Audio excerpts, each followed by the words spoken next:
Item ಯಾವುದೇ ಇರಲಿ try ಮಾಡಿ ಆಚಿ ಚಿಕನ್ ಮಸಾಲಾ. ಆಚಿ ಚಿಕನ್ ಮಸಾಲಾ. ಮಹಾರಾಷ್ಟ್ರದ ಸತಾರದಲ್ಲಿ ಧಾರಾಕಾರವಾಗಿ ಮಳೆ ಆಗಿದೆ. ಭಾರೀ ಮಳೆಗೆ ತತ್ತರಿಸಿದ ಮಹಾಬಲೇಶ್ವರ. ಇನ್ನು ಕೇಳ್ಕರ್ ಘಾಟ್ನಲ್ಲಿ ಭಾರೀ ಭೂಕುಸಿತ ಕಂಡಿದೆ. ಇನ್ನು ಮೇಧಾ ಮಹಾಬಲೇಶ್ವರ ಮಾರ್ಗವನ್ನ ಬಂದ್ ಮಾಡಲಾಗಿದೆ. ಮಹಾರಾಷ್ಟ್ರದ ಸತಾರದಲ್ಲಿ ಧಾರಾಕಾರವಾಗಿ ಮಳೆ ಉಂಟಾಗಿದೆ.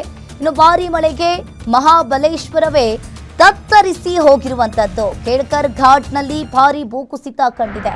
ಮಹಾರಾಷ್ಟ್ರದ ಸತಾರದಲ್ಲಿಯೂ ಕೂಡ ಧಾರಾಕಾರವಾಗಿ ಮಳೆ ಆಗಿದೆ.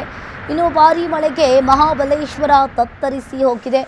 ಒಂದ್ ಕಡೆ ಈ ಬಾರಿ ಮಹಾರಾಷ್ಟ್ರವೇ ಮುಳುಗಿ ಹೋಗಿದೆ ಅಂತಾನೆ ಹೇಳ್ಬೋದು. ಮಹಾರಾಷ್ಟ್ರದ ಮುಂಬೈನ ಸಾಕಷ್ಟು ಪ್ರದೇಶಗಳು, ಸತಾರ, ಪಾಲ್ಗನ್ ಈ ಭಾಗಗಳಲ್ಲಿ ಸಿಕ್ಕಾಪಟ್ಟೆ ಮಳೆ ಆಗಿದೆ. ಅಲ್ಲಿನ ಜನರ ಜೀವನ ಕೂಡ ಅಸ್ತವ್ಯಸ್ತಗೊಂಡಿರುವಂಥದ್ದು. ಇಲ್ಲಿ ಮೇಧಾ ಮಹಾಬಲೇಶ್ವರ ಮಾರ್ಗವನ್ನ ಬಂದ್ ಮಾಡಲಾಗಿದೆ. ಸತಾರದಲ್ಲಿ ಧಾರಾಕಾರವಾಗಿ ಮಳೆಯಿಂದಾಗಿ ಇಡೀ ರಸ್ತೆಯೇ ಬಂದ್ ಮಾಡಲಾಗಿದೆ. ಭಾರೀ ಮಳೆಗೆ ತತ್ತರಿಸಿದ ಮಹಾಬಲೇಶ್ವರ.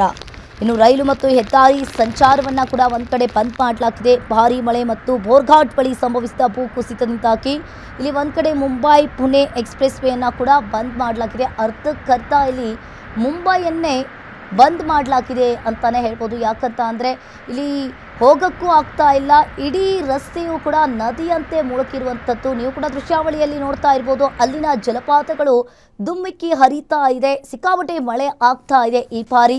ಇನ್ನು ಒಂದು ಕಡೆ ಹವಾಮಾನ ಇಲಾಖೆಯು ಕೂಡ ಕಳೆದ 24 ಗಂಟೆಗಳಲ್ಲಿ ಮುಂಬೈನ ಹಲವು ಭಾಗಗಳಲ್ಲಿ 200ರಿಂದ 300 ಮಿಲಿಮೀಟರ್ಗೂ ಅಧಿಕ ದಾಖಲೆ ಮಟ್ಟದ ಮಳೆ ಆಗುತ್ತೆ ಅಂತ ಹೇಳಲಾಗಿದೆ.